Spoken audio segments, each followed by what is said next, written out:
মালদা রতুয়া ১ নম্বর ব্লকের ভাদো বটতলা আদর্শ হাই মাদ্রাসার প্রধান শিক্ষকের বিরুদ্ধে মিড ডে মিলে দুর্নীতি সহ একাধিক অভিযোগ তুলে বিডিওর দ্বারস্থ হলেন গ্রামবাসীরা।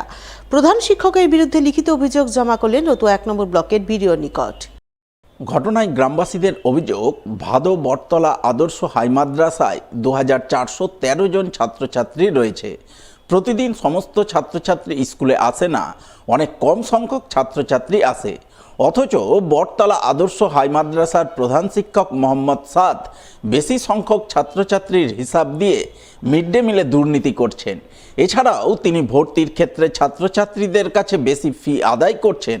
এমনকি কোনো শিক্ষক স্কুলে না আসলেও কাগজে কলমে তাকে উপস্থিত দেখানো হচ্ছে। এই সমস্ত নানান অভিযোগে আজ তারা প্রধান শিক্ষকের বিরুদ্ধে রতুয়া ১ নম্বর ব্লকের বিডিওর নিকট লিখিত অভিযোগ দায়ের করলেন। বিডিও কোনো ব্যবস্থা না নিলে তারা আগামী দিনে প্রধান শিক্ষকের বিরুদ্ধে আন্দোলনে নামবেন। আমরা এসছি বটতলা হাই মাদ্রাসাতে কিছু দুর্নীতি হচ্ছে। দুর্নীতি যেটা হচ্ছে কি যে আপনার প্রথম হচ্ছে মিড ডে মিলে দুর্নীতি হচ্ছে। মিড ডে মিলে দুর্নীতি হচ্ছে কিছু কি, যদি দুটো ছাত্র আসে তো ওখানে 5টা করে, মানে উপস্থিত অ্যাটেন্ডেন্সে লিখায় ওটা হেডমাস্টার। আর দ্বিতীয় নাম্বার যেটা হলো কি যে স্কুলে কিছু কিছু শিক্ষক না এসেও ওরা আবার 2 দিনকার জায়গাতে 3 দিনকার, মানে 3 দিন যদি না আসে 1 দিন এসে তারপরে ওটা সিগনেচার ওটা করে দেয় ওটা। এবার তার দ্বিতীয় আরেকটা যেটা আসছে, যেটা আমাদের স্কুলে যেটা আসছে কি ভর্তির ফিটা যেটা নিয়ম মানে অনিয়মিতভাবে বেশি করে নেওয়া হচ্ছে। তাই আমরা আজ সরাসরি এসেছিলাম বিডিও স্যারের কাছে, একটা লিখিত আমরা অভিযোগ দিলাম। অভিযোগ ক্ষেত্রে এবার স্যার বললো কি ঠিক আছে আমরা ওটা দেখছি।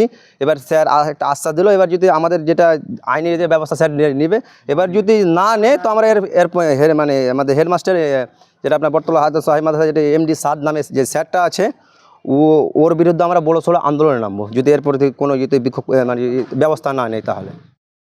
যদিও এই বিষয়ে বটতলা আদর্শ হাই মাদ্রাসার প্রধান শিক্ষকের তরফে কোনো প্রতিক্রিয়া মেলেনি, তবে অভিযোগ খতিয়ে দেখে ব্যবস্থা গ্রহণের আশ্বাসবাণী শুনিয়েছেন রতুয়া ১ নম্বর ব্লকের বিডিও সুব্রত বাউল।